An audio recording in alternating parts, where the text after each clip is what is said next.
you done now?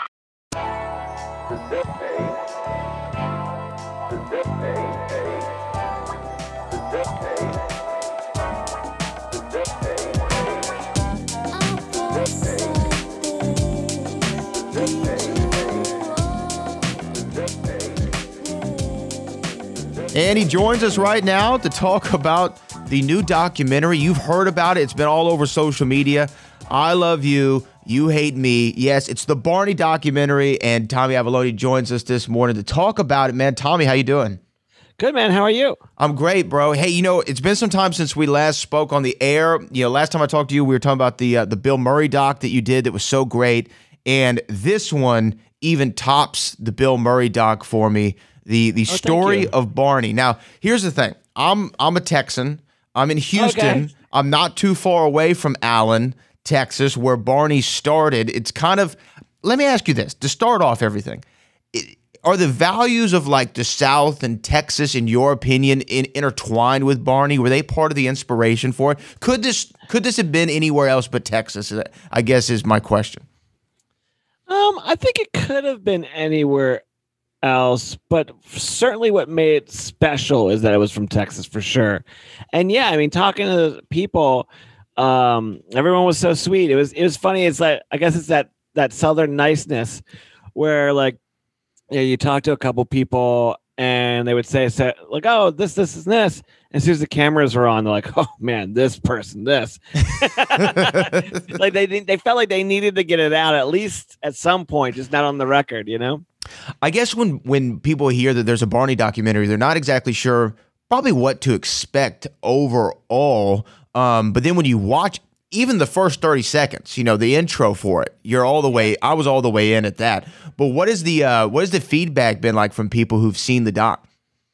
Yeah, I mean, that was certainly something we wanted to do because, you know, like I imagine more Barney haters are coming to this than Barney lovers. Sure. You know, and we wanted to make it straight up from the gate, like this is not going to be what you think it would be as a Barney documentary, you know? Yes, you're going to learn about Barney and how it came together, and it's an amazing story of these two school teachers who are moms that felt the need to like make a tape for their kid, you know, that had educational value. So, you know, that's certainly there, but it's also like we use it as a Trojan horse in some ways to talk about like why we hate the things we hate. You know, here's this character that was just created to teach you how to love, you know, and we're like, no, thank you. You know, we'd rather hate you actually, you know? So it was fun to explore that for sure. Why did you want to do this doc? Because here's the thing, you did the I Am Santa Claus, the Bill Murray stories, things that have a real interesting, I don't know, corner in the internet. Like the Bill Murray stories are always like these internet things that everybody talks about. I remember Barney bashing. Now, like I said, growing up in Texas, I was a big Barney fan. My dentist, Dr. Bogart, had Barney everywhere. My wife and I watched the documentary. She had Barney at her birthday party. Like, he was a big deal for us. So I was a Barney fan, I guess you could say. But what attracted you to this story? Yeah, so I saw this old 1993 news broadcast of a Barney bashing event from the University of Nebraska. And there's these kids just like beating up Barney, you know, ripping him apart, hitting him with a sledgehammer, you know, and that footage is crazy in the documentary, by the way, but continue. Yeah, I mean, that one dude had a killer mullet. You know, you're like, oh, look at that 1993 haircut, you know? But at the end of the newscast, the guy goes, oh, well, that's the future of the country right there. And I was like, oh my God, we're living in that future now. Like, I bet like, with this whole, like, a lot of hate that's coming up, like, I'd be curious if we could talk about love and hate, but told through the story of Barney the Dinosaur. Barney came out in PBS in 1992. So, like, early internet, you know, 1992, Nirvana's out, Quentin Tarantino and Rodriguez are coming around, you know, like, the scene is completely different, that irony and just that 90s attitude sort of era, you know, and then internet's just here. It's like, hey, we can all just collectively get together and hate this one thing if you want, you know. It's really kind of like the beginning of it all. Yeah, and you know, I guess as with most things, you don't know the origin of a story until a documentary like this comes out or a book or something. You know, I had no idea about Cheryl Leach, and really, I mean, obviously Barney gave her great success and wealth and notoriety and all these things, but I mean, Barney the Dinosaur tore her family apart, and that's not something that you would think about. I mean, obviously her husband and her got, separated. I don't want to give too much away from the documentary, but there are issues with her kids or her son, Patrick, who the whole thing was created for. Did you know about her story going into it, and that was another attraction of it, or did you have no idea? Okay. No, that was something that, why is this happening? Okay. Sorry. You can cut that out, right? Yeah, you're good. So that Ireland people are calling now, so it's like I don't know why you would do that. Anyway, so I did not know any of that sort of story at all. And it was just doing our research, and we just kept like stumbling into this sort of stuff, and it's crazy. But the idea of it is like, what is success? When someone, you never know what's going on behind closed doors. You see all this money being made and all this success and being on TV and talking about stuff, but you just never know. I mean, everyone's got their issues, and you can't just imagine that someone has it all put together. When I was watching the doc, sometimes I look at things of like, okay, I wonder what Tommy was thinking in this moment. Like, I wonder, like, was he so hyped for this? Because obviously you want good story. I mean, that's what you're trying to tell. You're trying to tell a good story. But in a documentary, sometimes there's like a character that pops out that really gives you a lot of gold. I remember watching this Bond documentary, and Timothy Dalton Hulu, was, right? Yeah. There was the one about George Lazenby, which was phenomenal. And Lazenby is just this great character. And even in the 60-year Bond documentary, Timothy Dalton stood out. In this one, I think that your George Lazenby was David Joyner. Because what this guy gave you gold, man. David Joyner was the guy who played the body of Barney, and is also a tantra healer, I believe is how he describes himself. And yeah, it's a lot of like energy work and meditation. But the word tantra can get a little tricky because a lot of people think it's just sex, but there's a little bit more, I think, going on. And he makes that clear in the doc. But just the moments where he's, I think, working with, as he refers to it, a goddess, I believe is the terminology he uses, and he's doing his kind of, I don't know, whatever it would be called, his tantra stuff. Sure. What he's doing, the stretching and the noises, and then he has that moment where he's sitting there crying over Barney and saying, "I love you, Barney," over and over again. Did you know that you kind of had gold with this guy when you interviewed him? Yeah, I mean, he's just, you want people to be open. You don't want someone to be guarded. You want them to kind of just feel comfortable in just telling their true story. And David was a person that was very comfortable with us. And he was very open, and it was intense to like talk to him because he was just so open, like, I hate to say the same word, but like, no, I hear you. He had nothing to hide. And some people might think he should, but the fact that he's so open about it is like, that's the disarming, I think, feature of him, and he's just really good at what he does. I mean, I've never seen him do tantric stuff, but Barney stuff, like he for sure, like he talks about meditations and energy work and trying to present that energy through the suit. So it goes through the television and grab your, child's heart. And I know that sounds really, really weird, but like it kind of worked. Like he just was that good at being Barney. Yeah, and you even see that. I just want to say, like, so anyone who doesn't know, there's a body of Barney and there's a voice of Barney. Mm-hmm. So most like Sesame Street characters, like Carol Spenning or something like that, is playing Big Bird. He's the body and the voice. Whereas Barney, there's a body and a voice. Yeah, and so David Joyner was the body of Barney. Yeah, and you saw him really encapsulate the character in that very first live performance, I guess, which is his first gig as Barney the Dinosaur at the Majestic. It's a heavy suit, and he's doing like 360s, like these like bell kicks or whatever. It's just like, this is crazy, It was awesome, man. I really thought that he was gold in the documentary. As far as the character itself of Barney the Dinosaur, throughout your, I don't know how many years you worked on this, but throughout your time with him as a character, what is your read on him? Do you love him or do you hate him? Who, Barney? Yeah. I respect him for sure. I guess I could say that I love him because my daughter loves him now. It's like, it's really interesting seeing her gravitate towards Barney. She was like around 1-ish when, you know, we started filming, and I'd put Barney on and she was just glued to the TV. You know, it's funny, like, you know, some people early 90s was like, oh, they must have subliminal messages that only the children can hear, and that's why it's working. You know, you're like, that's silly. And then my daughter will stop in her tracks and like run to Barney. I'm like, oh, maybe they got something. Maybe they're onto something here, you know. And I would like tease like the writers of Barney. I was like, I think you are doing subliminal messages, you know. But you know, I was talking to Dean Wendt, who's another voice of Barney, and my daughter was crying on the phone, and he just got right into the Barney voice, saying, "I love you, you love me."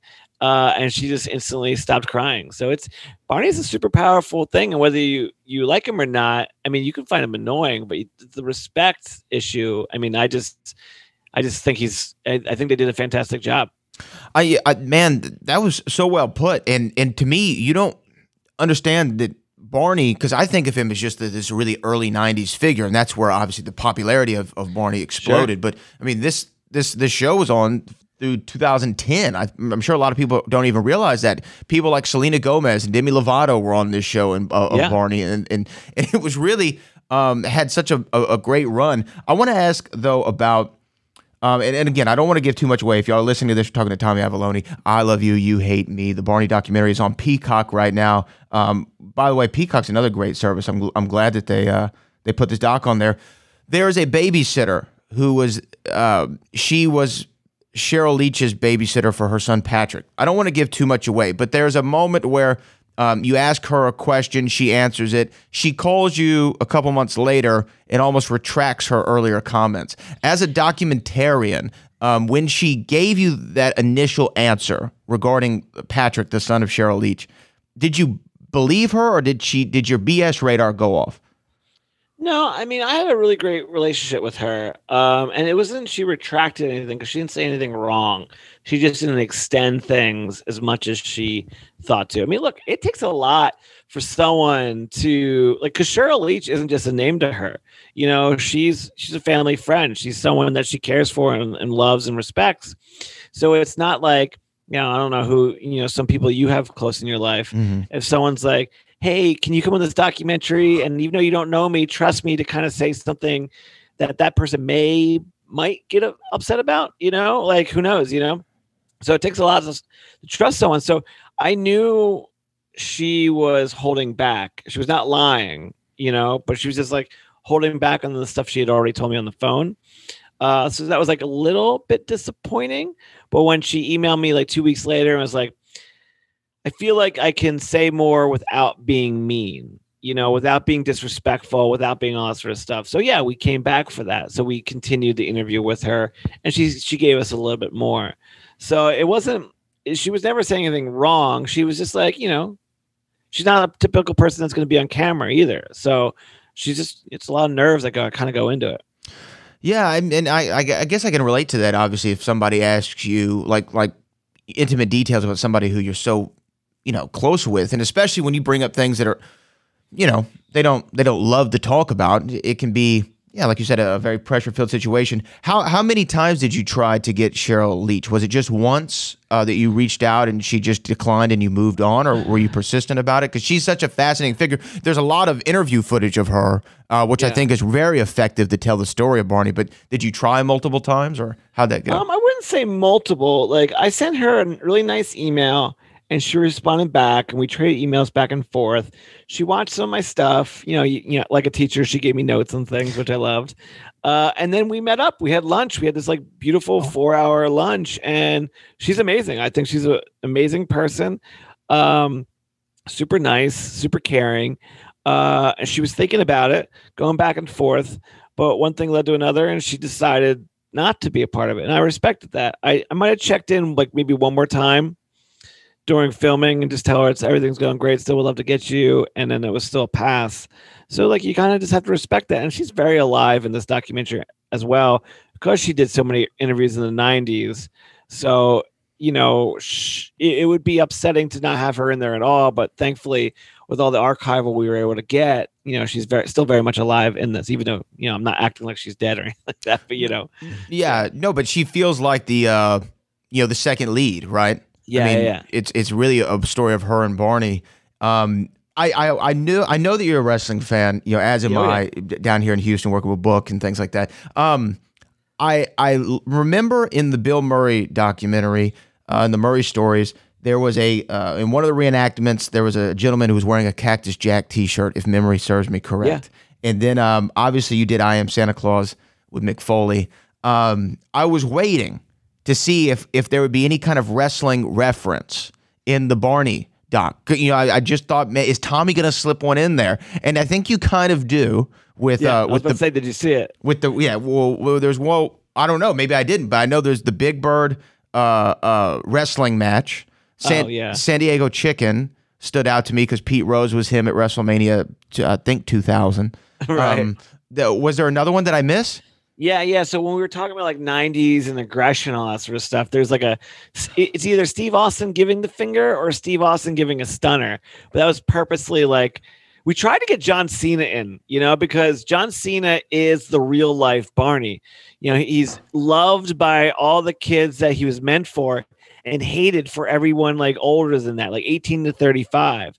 So it's almost like a let's go Barney sucks, because his character was so loved and so hated all at the same time. We tried to get John Cena, just didn't quite work. He was overseas filming something.